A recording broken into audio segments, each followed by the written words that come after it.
ಇವತ್ತೇನಿದ್ರೂ ಕೂಡ ಮೈಸೂರು ಅರಮನೆಯ ಐತಿಹಾಸಿಕ ಮದುವೆಯ ಆ ಕ್ಷಣದ ಸುದ್ದಿಯೇ ಇರುವಂಥದ್ದು. ಒಡೆಯರ್ ಕುಟುಂಬದ ಕಲ್ಯಾಣ ಮಹೋತ್ಸವ ಇವತ್ತು ನಡೆಯುತ್ತೆ. ಬೆಳಿಗ್ಗೆ 9:35 ಸಲ್ಲುವ ಶುಭ ಲಗ್ನದಲ್ಲಿ ಯದುವಂಶದ ದೊರೆ ಯದುವೀರ್ ಹಾಗೂ ತ್ರಿಷಿಕಾ ಕುಮಾರಿಯವರ ವಿವಾಹ ಏರ್ಪಟ್ಟಿದ್ದು ಮೈಸೂರು ಮಧುವಣಗಿತ್ತಿಯಂತೆ ಸಿಂಗಾರಗೊಂಡಿದೆ. ಬನ್ನಿ ಆ ದೃಶ್ಯಗಳನ್ನು ಕಣ್ತುಂಬಿಕೊಳ್ಳೋಣ.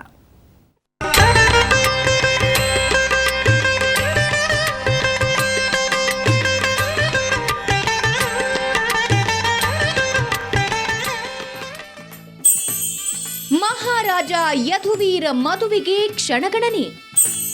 ಬೆಳಗ್ಗೆ 9:30 ಸಲ್ಲುವ ಶುಭ ಲಗ್ನದಲ್ಲಿ ಮಾಂಗಲ್ಯ ಧಾರಣೆ. ಮೈಸೂರಿನ ಯದುವಂಶ ರಾಜಮನೆತನಕ್ಕೆ ದೇಶದಲ್ಲಿಯೇ ತನ್ನದೇ ಆದ ವಿಶಿಷ್ಟ ಗೌರವ ಪರಂಪರೆಯ ಹಿನ್ನೆಲೆ ಇದೆ. ಅರಮನೆ, ಚಿನ್ನದ ಸಿಂಹಾಸನ, ಅಂಬಾರಿ, ಖಾಸಗಿ ದರ್ಬಾರ್ನ ಪ್ರಭಾವಳಿಯೊಂದಿಗೆ ವಿಶ್ವದ ಗಮನ ಸೆಳೆದಿರುವ ವಿಶ್ವವಿಖ್ಯಾತ ಮೈಸೂರು ಸಂಸ್ಥಾನದಲ್ಲಿ ಮತ್ತೊಂದು ರಾಯಲ್ ಮದುವೆಗೆ ವೇದಿಕೆ ಸಜ್ಜಾಗಿದೆ.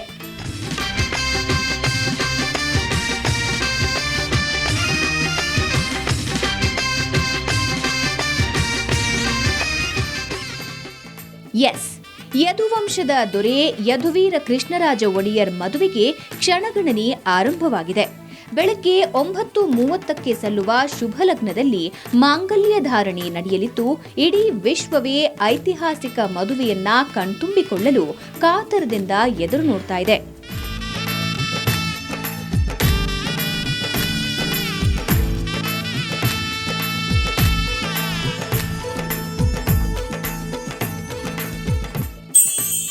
ಮುಂಜಾನೆ 4 ಗಂಟೆಗೆ ಎಣ್ಣೆ ಸ್ನಾನ ಮಾಡಿದ ಯದುವೀರ್ ಗಣಪತಿ ಚಾಮುಂಡೇಶ್ವರಿಗೆ ವಿಶೇಷ ಪೂಜೆ ಸಲ್ಲಿಸಿದ್ರು. ಬೆಳಗ್ಗೆ 6:30 ಮದುವೆಯ ದಿಬ್ಬಣ ಹೊರಟಿತು. ಮದನ ವಿಲಾಸ ಬಾಗಿಲಿನಿಂದ ಭತ್ತ ಮತ್ತು ಅವರೇಕಾಳಿನ ಸಮೇತ ಹೊರಟ ದಿಬ್ಬಣ ಆನೆ ಬಾಗಿಲಿನ ಚಪ್ಪರದಲ್ಲಿ ನಿಂತುಕೊಳ್ತು. ನಂತರ ಸವಾರ ತೊಟ್ಟಿಯಲ್ಲಿ ವರನನ್ನ ಪೂರ್ವಾಭಿಮುಖವಾಗಿ ನಿಲ್ಲಿಸಿ ವಧುವಿನ ಕಡೆಯವರು ಆರತಿ ಬೆಳಗಿದ್ರು.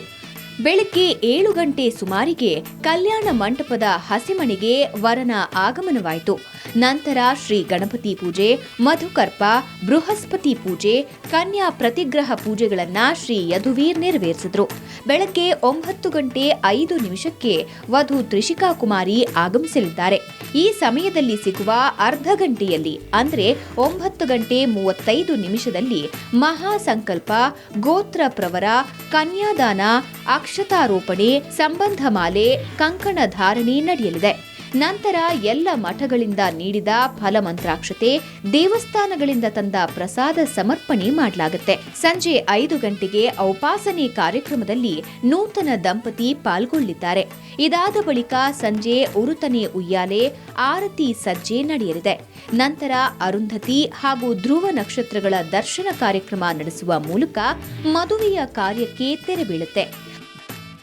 ಒಟ್ನಲ್ಲಿ ಈ ಐತಿಹಾಸಿಕ ಮದುವೆಗೆ ಕ್ಷಣಗಣನೆ ಆರಂಭವಾಗಿದ್ದು ಮಹಾರಾಜರ ಮದುವೆ ಕಣ್ತುಂಬಿಕೊಳ್ಳಲು ಇಡೀ ವಿಶ್ವವೇ ಕಾತರದಿಂದ ಕಾಯ್ತಾ ಇದೆ. ಕ್ಯಾಮರಾಮನ್ ಪ್ರಮೋದ್ ಜೊತೆ ರವಿ ಪಾಂಡವಪುರ, ಸುವರ್ಣ ನ್ಯೂಸ್, ಮೈಸೂರು.